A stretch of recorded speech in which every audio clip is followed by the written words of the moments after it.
and so I don't need to do the introduction anymore. And how about we just jump right in, and we'll keep adding people as they join. And Sure. it is important that we start on time and we finish on time, Absolutely. right? So, Manmeet, over to you for the introduction of Colonel Arjun, and then delving into the session. Great. So, Colonel Arjun, I'm sure you would have had wonderful experience all throughout your life, including, various postings that you've had in your career with the armed forces, and then, of course, shifting gears and moving into a different field altogether. Tell us a little bit more about, how is it that you go about selecting a person, a candidate. There is, of course, the OTA, the IMA. So tell us more about that so that our listeners can actually get to know about it before we get to the other part of it. Right. Uh, there are basically two categories that go into the defense forces. One is the officer rank, and one is the personnel who are below the officer rank. People who are inducted below the officer rank are selected through recruitment rallies that take place all over India.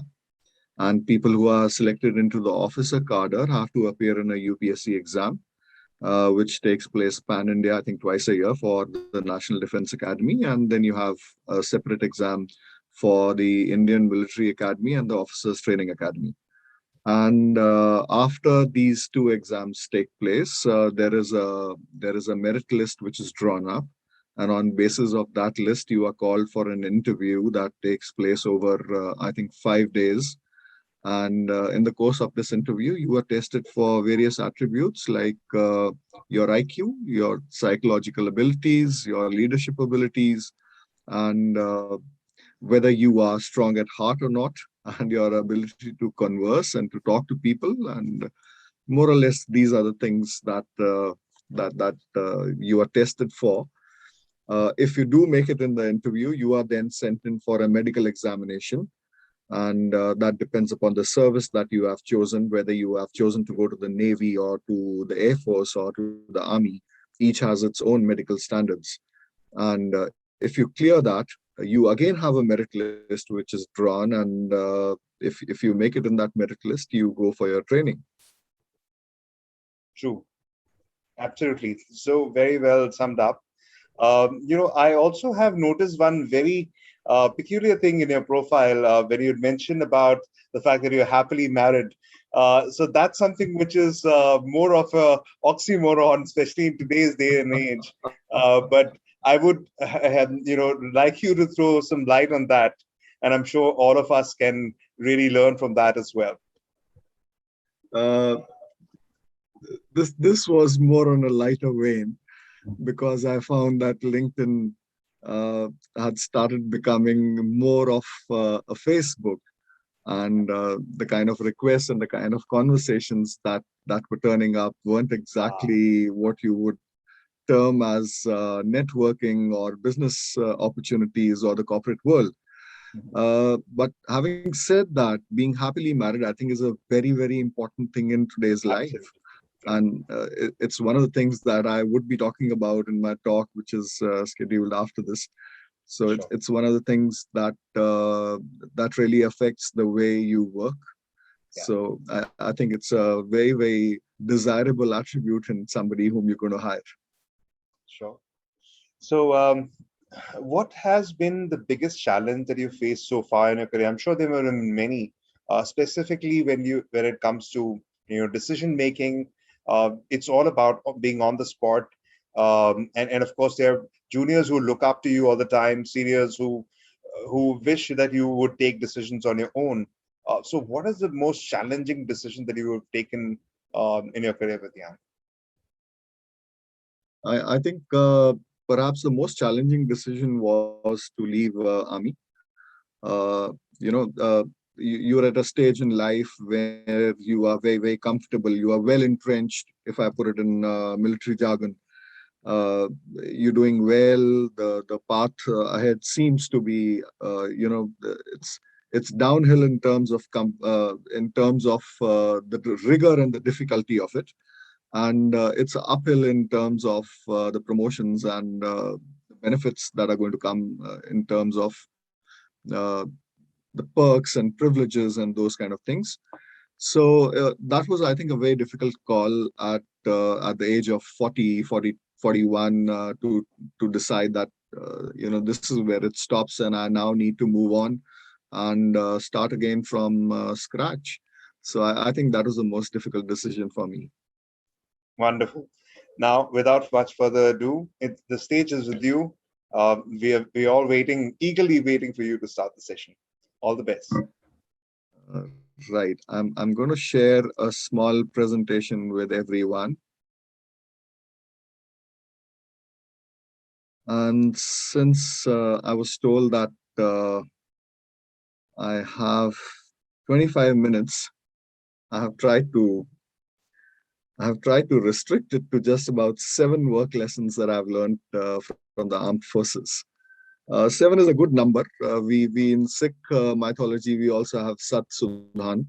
So I thought 7 was a good number, and it worked as far as the time limit was also concerned. So without much further ado, let's move on to the first thing. And all these lessons are as my service progressed, as I moved along the military life, things that I learned. So I've tried to schedule them in the same order. One of the first things that you learn when you are stepping out of the Indian Military Academy is the Chetwood motto. It's engraved in a wooden wall where you are taking the last step as you are passing out of the Indian Military Academy. And this is something that you read over and over again. And every time that you go through this, you read that the safety, honor, and welfare of your country comes first. And then comes the honor, welfare, and comfort of your men. And your own comfort, safety, and ease comes last always. So it's always the country first, then your men, and then you.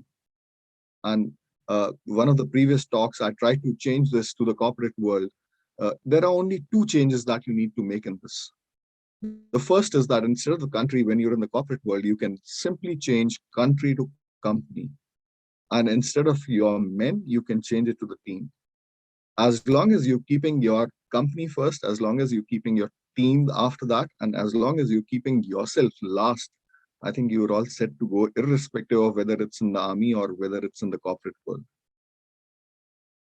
The second lesson that I learned was to keep a clearly defined irada, or what is also known as aim. So you are taught in the army that the aim is definite. It is simple, that everyone can understand. It is singular. There are no ands and ifs, and it aligns everyone onto a specific goal.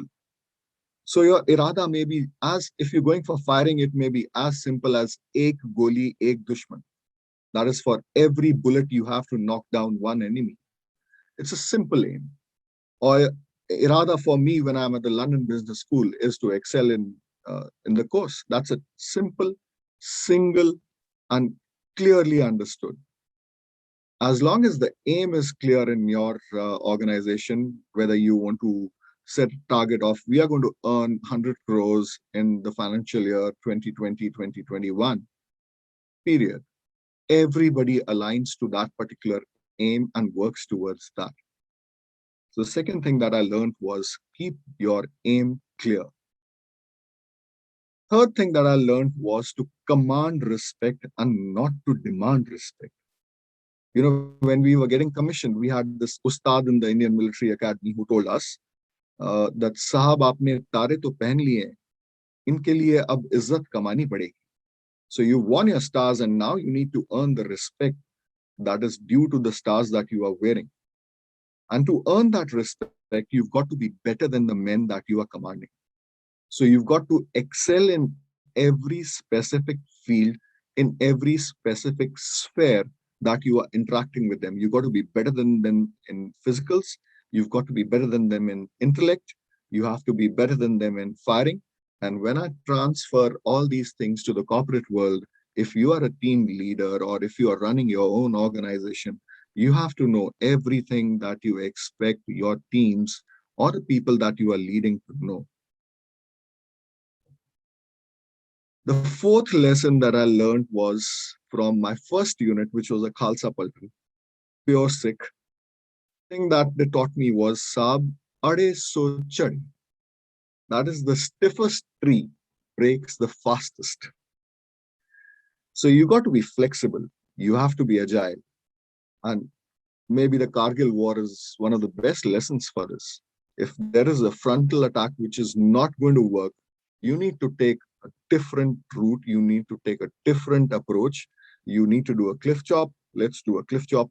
You need to put an artillery gun, which is going to be in direct firing mode. Let's put it that way.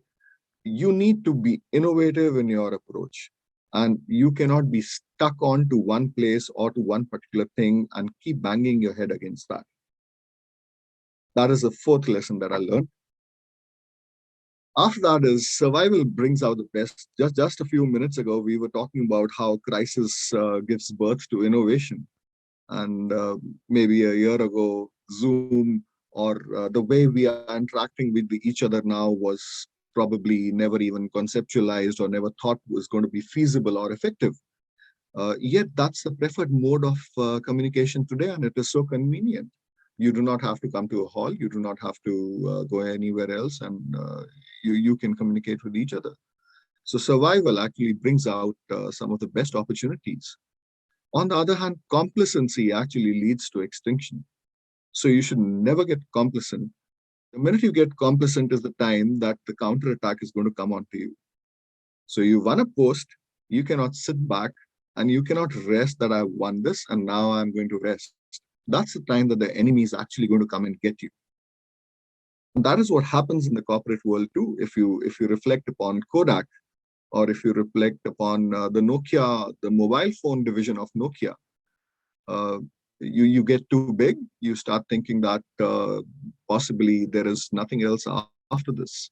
Nokia, incidentally, was the first one to come up with a touchscreen phone, yet lost out the battle thereafter because it thought that this is technology which is never going to work. Kodak came up with the first digital camera, but then never went on to develop that. And both the companies, I'm sure, being from the Chamber of Commerce, all of you are aware of where they are now. So no complacency is acceptable. The next lesson is never carry your work home. And we were talking about this some time ago of why I have written happily married on LinkedIn. All your worries and your tensions, everything, all your stress that you have accrued in your office, you need to leave in the office. When you go back home, it is time for your family. It is time to recharge. It is time to rejuvenate yourself for the next day. So leave all your worries in the office.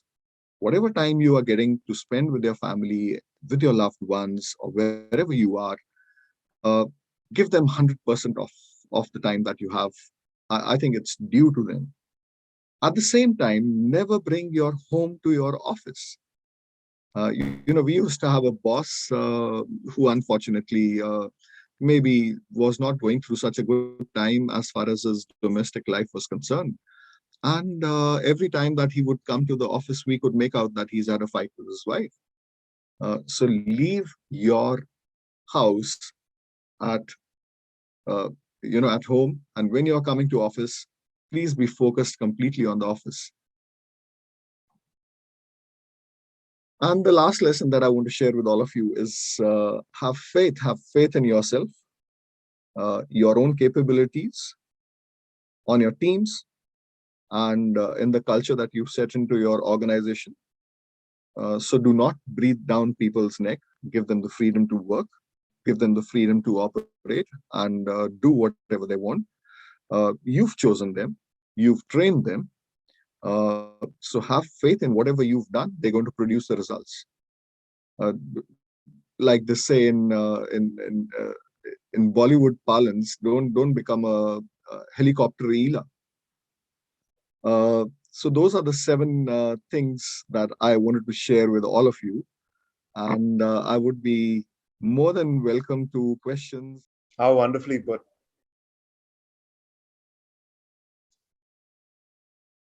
So, And I'm open to questions.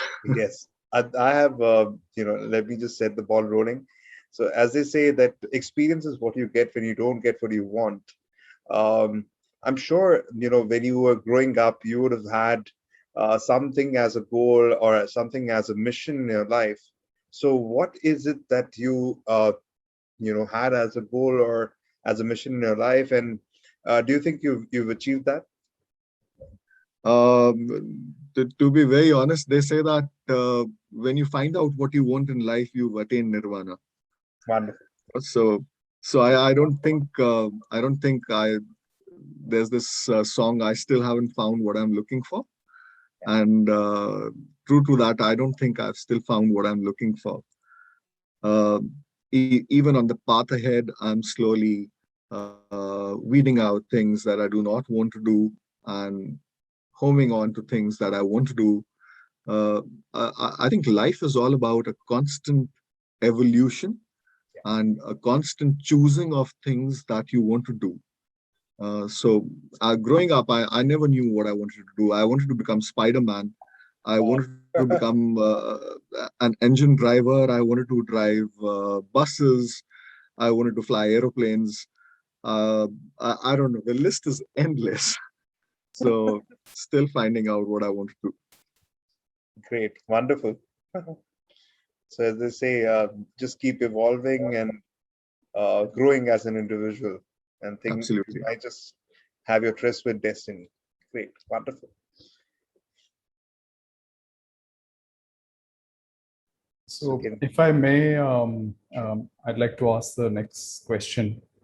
So Colonel Arjun, you've hired thousands of people year on year for the Indian Army, right? So what is that one biggest trait that you look for while hiring somebody, especially at senior ranks, or maybe more than one that is so important that without that one trait or those 2 3 traits or 5 traits, you think the person doesn't qualify uh, to be hired? And what inspiration could we or the members of the chamber as business owners or professionals working at senior roles in MNCs draw? So for every level, there is a different set of things which you are looking for. For a Jawan or a soldier who's coming at the grassroots level, there are different things that you are looking for. And when you are hiring officers, there is a absolutely different set of things that you're looking for. However, there is one common thing which stands out and which is applicable across the board, which is integrity. That is one thing that you do not compromise on. So a person may not be as sharp as the next person. A person may not be as fit as the next person. As long as he has integrity in him, as long as he's honest, he's going to make the cut. That's very well answered. I'm glad you brought that up because, like I was sharing in the beginning, that at the Sikh Chamber of Commerce, our primary task is to promote not just commerce, but the reason we brought the word Sikh into the name of this chamber was because we also want to promote the Sikh values for commerce and life. And the first two are honesty and integrity. Yes. And so thank you for bringing that up. Anybody else who has any questions, please go ahead. I have still many questions, but I'd park those questions and let others in the audience ask if they have some questions. Sure, Samir, thank you for the opportunity. I'll take this up, the next question here. Hi, Arjun, this is Tejinder. When Samir shared the invite for this session today, I was like, whatever happens, I'm joining this session because Colonel is going to speak today. Why I really like to share why I was wanting to be here is because I'm myself a Fauji brat with multiple generations fighting 1965, 71. And I had some intrinsic feeling that you are a gunner, and my father also happens to be a gunner and commanded a medium regiment. And so as soon as that clicked, I walked through you just walked us through the presentation. There was nothing I wasn't able to relate. I would take my path towards the question which I have. We as a community, I have been sharing, and Sameer knows a lot of things we are doing in Punjab for Punjab Youth Leadership Program and others. But how do you think we can work upon that? What is your basically, what do you see as a plan? What can be done there? Thanks, Tejinder, for a very thought-provoking question. And thank you for your background also. And you and yourself are a source of inspiration coming from Stanford and all the things that I was talking about. There's a lot that we can do in terms of promoting all these things within our community. Firstly, I think in a lot of us, we stop learning after a certain age in life. Beyond 30 or maybe even beyond 40, we say that we are too old to learn now. So we don't want to reskill ourselves. So perhaps it's a matter of exposure. Perhaps it's a matter of giving that amount of importance to education. We tend to think, oh, it's a 84,000 pounds or a 74,000 pounds or 100,000 pounds course, and I think it's too much to spend on education. So we need to stop thinking that way, and we need to start encouraging our people across ages and beyond the financial restrictions that we lay on ourselves. Thanks, Arjun. I would really like to take this discussion further in a one-on-one conversation with you. So I'll connect back to you on this. Thank you very much for that. Thank you. Thank you, Tejinder, for asking that question. That was a very nice one. Colonel Arjun, your name, Arjun, stands for a person who's got great amount of aim in life, especially with the mythological character Arjun, and of course the person who has got who stands for some values as well. So can you tell us, especially the youngsters, what is it that they need to do to have that particular aim in life? If there was one message that I were to send out to the youngsters, I would tell them, especially the Sikh community, I would tell them, Sar Nima Matuchi. So we have a lot of youngsters today who are getting strayed from the path that we should ideally be taking. Jinu assi kehndे ne anak, ego. They get swayed onto that they are Sikhs, they are Sardars, and they get into this thing of being better than the others. Right. That's not who we are. Not at all. So as long as you remember that, as long as you remain grounded, everything else will follow, everything else will fall into place. You'll start learning, you'll start doing things yourself, you'll become a better person. So if there is one thing that I were to tell the youngsters of today, I would tell them to remain grounded. Wonderful. That's very well answered. So I have another question before anyone else asks.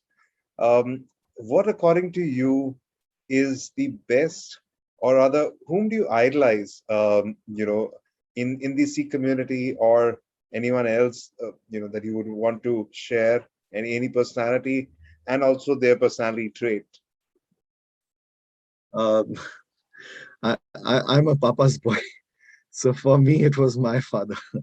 And I grew up listening to stories of him, and about how he commanded and how he led his men, especially during 65, 71, and during Blue Star.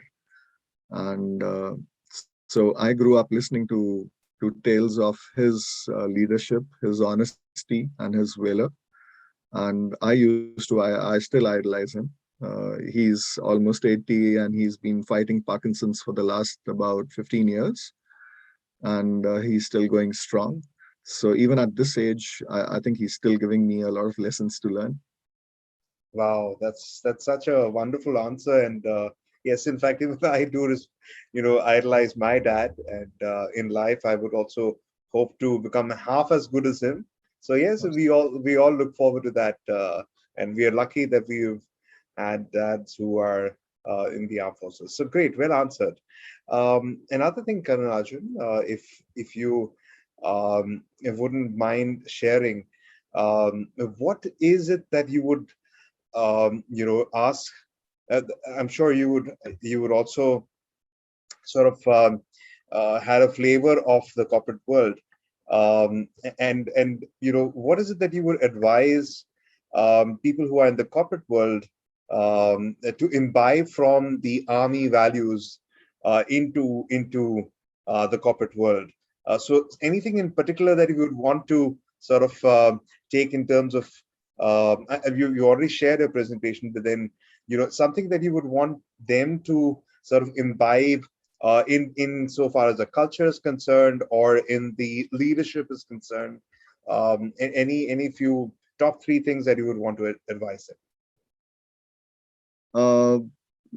I would probably, if you were to ask me top 3 things, I would draw from the presentation that I've given you. Always keep your organization foremost. Given your 100%. And again, if I were to switch over to Punjabi for a second, I would say, jab naukri karni hai to fir nakhra ki karna hai. You can't be having too many hassles if you are working. Given your 100%, and be honest to yourself, be honest to your organization. It'll work for everyone. Absolutely, well answered. Manmeet, there's a question in the chat, Yes. if you want to take that up. Sure. So there's this question which says, what are the best ways to develop the OLQs which are crucial to join the Indian Defence Services as a student? If you were to, and this is Galaxy M31, whatever your name is, I think if you were to pick up whatever I've spoken about in this presentation, that is more than enough. Even if you take back maybe 20% of it, I think it's more than enough for you to develop whatever is required. Be honest, given your 100%, and have faith in yourself. That's all that is required.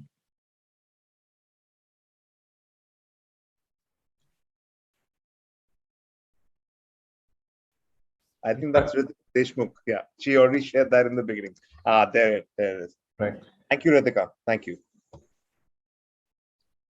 I'm glad that Ritika is thinking of joining the Defense Forces. So kudos to you. And I think we should thank Colonel Arjun for the session and for answering all our questions. Why don't we have a quick round of introductions, and then we can close this meeting today. And Colonel Arjun, if you have the time, then please do stick around for another 10 minutes, or if you have other commitments, then please, we will not ask you to stick here, and please do attend to your other commitments, if so. I'd be happy to be there for another 10-15 minutes, and then I would want to leave because I have something else that is lined up. Absolutely. So then Manmeet can give the thank you note right at the end for your session. Why don't we have a quick round, and let's start with you, Tejinder. We heard very briefly. Why don't we actually get to know a little bit about you in a couple of minutes? And that's what we give to everyone. Sure. Thank you, Samir. I'm Tejinder. I am currently based out of Mumbai and working with an organization called CRISIL. I'm into strategy analytics with them, and I've completed my BTech in electronics engineering, and then moved to MBA finance, which I completed from IIM Calcutta and did a leadership course at Stanford, as mentioned earlier. That's my particular background on the corporate side, and I'm personally involved in multiple projects in Punjab, the primarily being Punjab Youth Leadership Program, which is into the education development at the primary level. Other than this, I represent India at the South Asian Youth Conference at UNESCO, and I am also an agenda contributor at World Economic Forum. So that's my introduction. Thank you very much. Thank you, Tejinder, and thanks for that introduction. Varinder Pal, do you want to introduce yourself, please? Pal, village. I'm in rural development. We are working on a HDFC Bank CSR program to uplift farmers and create income for women. And then we have been started little intervention in education, teaching primary children through playway activities, like changing the way education is being happening right now in India. So these are little efforts we are doing for Punjab right now. And I've shifted to my village a month ago. So I'll be staying in rural area and living my life. Thank you. The voice wasn't so good, but since I know Varinder Pal, let me just try and share a little bit that they're trying to bring in new energies in the rural sector by doing some innovative work, bringing skills, what you were talking about, Colonel Arjun. They're bringing new skills and new business opportunities to people in the villages by bringing them skills in crafts. And not only then they are developing those crafts, but then they are also selling those products further. And now they're trying to revolutionize agriculture. And for that, Varinder Pal with his family has moved to the village, and they are trying to do some really amazing work. I've also attended a couple of fairs that they put up for the promotion of art and craft, and really must say that it was truly world class. So thank you, Varinder, for joining. Okay, we are having some technical issues, it seems, but for today, how about Manmeet? Let's just have the thank you for Colonel Arjun. Sure. Thank you so much, Samir. Thank you so much, Colonel Arjun, for taking the time out. And that was a wonderful presentation indeed. Not just that, you answered each and every question so beautifully well.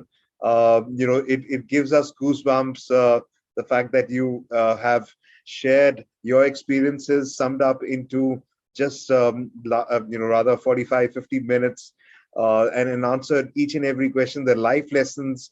For me, those are the takeaways from this meeting today. And I'm sure all of us would also agree that we've had a lot to take back from the meeting today. So thank you so much for taking the time out and answering all those questions, and also would request you, would wish you all the very best for your future endeavors, and hope you find your ikigai soon, as you mentioned. And there is a small little note, if I may, share that. I would like to thank, this is from Ritika. I would like to thank Colonel Arjun immensely for your time, and also Sikh Chamber of Commerce for providing us this platform. The session has purely given me lesson for life. Thank you once again on behalf of all of us. Really appreciate the time that you've given us and also sharing the life lessons. Thank you. Thank you so much. Thank you for inviting me. And it's been great listening to especially Virender and Tejinder and all the achievements that they have. Humbling and inspiring at the same time. Thank you so much. On behalf of the chamber, thank you, Colonel Arjun, and really no words can describe what you've shared today. And once again, honored and humbled for your time. And thank you everyone for joining today's session. Hope it inspires you as much as it has inspired us. Thank you, and we'll see you again soon. Thank you. Thank you once Sunil. again.